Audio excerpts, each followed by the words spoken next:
Hello student, today we will discuss about a beautiful poem which was written by William Wordsworth, uh, Westminster Bridge, composed upon Westminster Bridge. Composed upon Westminster Bridge, it was written on 3rd September 1802, and this poem was published in 1807 in Poems in Two Volumes. Uh, it is a Petrarchan or Italian sonnet consisting of 14 lines.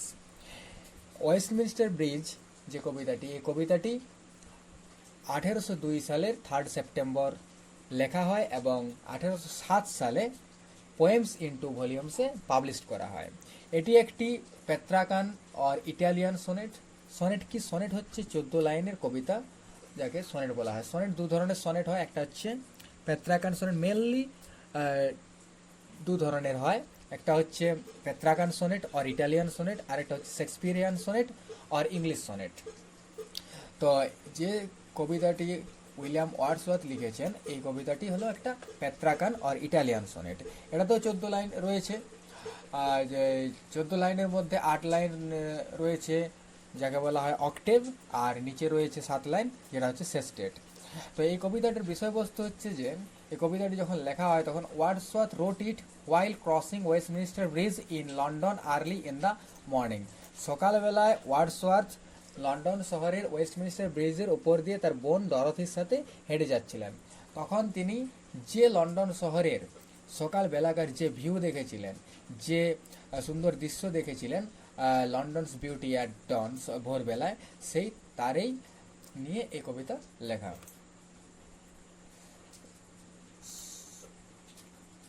এখানে so this is the octave part, 1 2 3 4 5 6 7 8 line, that's call octave.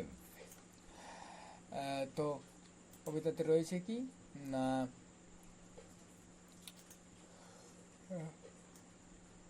Earth has not anything to show more fair. Earth has not anything to show more fair. পৃথিবীতে এর চেয়ে সুন্দর দৃশ্য আর কিছু নেই। Dull would be he be dull would he be of soul who could pass by. এই দৃশ্য, যেই দৃশ্য দেখে মুগ্ধ হয় না তার মন অনুভূতিহীন। A sight so touching in its majesty. আর এই যে দৃশ্য, এই দৃশ্য মন মুগ্ধ করা বা হৃদয়স্পর্শী। This city now doth like a garment, this city now doth like a garment wear. এই যে লন্ডন শহর, শহরটি যেন সকালের সৌন্দর্যকে পোশাকের মতো পরিধান করেছে, পোশাকের মতো পরে নিয়েছে। The beauty of the morning, সকাল বেলাকার যে সৌন্দর্য। Silent bare ship towers, domes, theatres and temples lie. শহরটি যেন সকালের সৌন্দর্যকে পোশাকের মতো পরিধান করেছে, like a garment. The beauty of morning, silent bare ships, towers, domes, theatre and temples lie.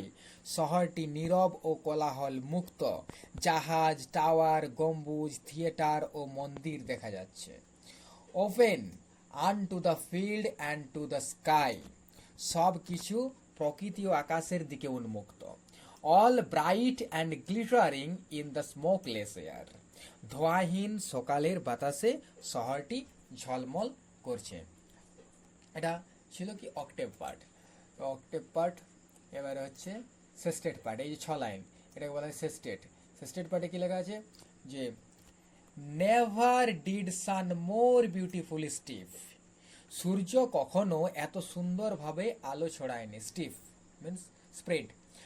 In his first splendour valley, rock or hill, সূর্য কখনো এত সুন্দরভাবে আলো ছড়ায়নি, উপত্যকা, পাথর বা পাহাড় ও এত সুন্দর দেখায়নি। কি? ইন ফার্স্ট স্প্লেন্ডিওর, কিরকম? যে উপত্যকা, ভ্যালি মিন্স উপত্যকা, স্প্ল্যান্ডিওর হচ্ছে সৌন্দর্য, রক হচ্ছে পাথর, হিল হচ্ছে পাহাড়। উপত্যকা, পাথর বা পাহাড়েও এত সুন্দর দেখায়নি। নেভার সবাই নেভার ফেল্ড এ কাম সো ডিপ। কবি এখানে বলতে চেয়েছেন কবি কখনো এত গভীর শান্তি অনুভব করেননি। নেভার সোয়াই কখনো, নেভার সোয়াই আমি কখনো দেখিনি, নেভার ফেল্ড কখনো অনুভবও করিনি, এ কাম সো ডিপ, এ কাম এত শান্তি, এত গভীর শান্তি, a calm so deep. The river glideth at its own sweet will. River glideth at its own sweet will. River নদী, তার নদী তার নিত্য দিনের যে ছন্দ সেই সুন্দর ছন্দে বয়ে চলেছে। নদীটি নিজের ইচ্ছে মতো শান্তভাবে বয়ে চলেছে। Dear God, the very houses seem asleep and all that mighty hearts is lying still. আর কি, বাড়িগুলো যেন ঘুমিয়ে আছে, হে ভগবান, হে ভগবান, ডিয়ার গড প্রিয় ভগবান, the very houses seems asleep, বাড়িগুলো যেন ঘুমিয়ে রয়েছে, and all that mighty heart is lying still.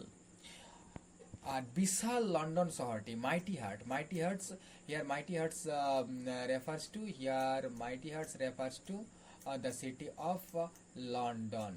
The city of London, here mighty hearts refer to the city of London is lying still. বিশাল London শহরটি যেন সম্পূর্ণ স্থির হয়ে রয়েছে।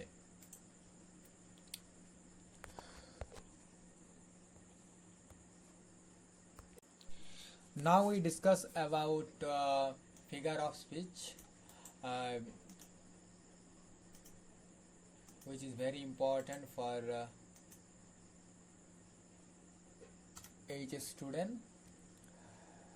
There we find simile, like a garment wear, কি পোশাকের মতো পরিধান করে আছে, পোশাকের মতো পরিধান করে আছে, লাইক যদি অ্যাজ থাকে, লাইক অ্যাজ থাকলে সেটা হয় সিমিলি, মানে তুলনা করা হয়েছে। কার সাথে তুলনা করা হয়েছে? লন্ডন শহরকে যেন গার্মেন্ট, পোশাকের সাথে তুলনা করা হয়েছে। The city compare to a persons wearing cloth, সিটিটাকে, এই শহরকে কম্পেয়ার করা হয়েছে পার্সনের ক্লথিং এর সঙ্গে। Then we find personification, this city now doth wear, this city now doth wear. City is given human qualities. Doth means does, যে city পরে আছে, এই যে লন্ডন সিটি পরে আছে, কি পরে আছে?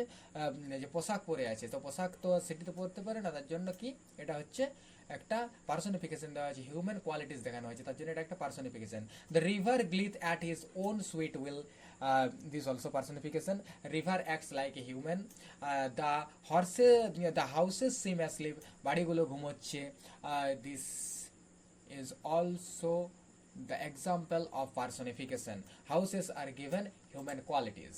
Next, hyperbole, earth has not anything to show more fair.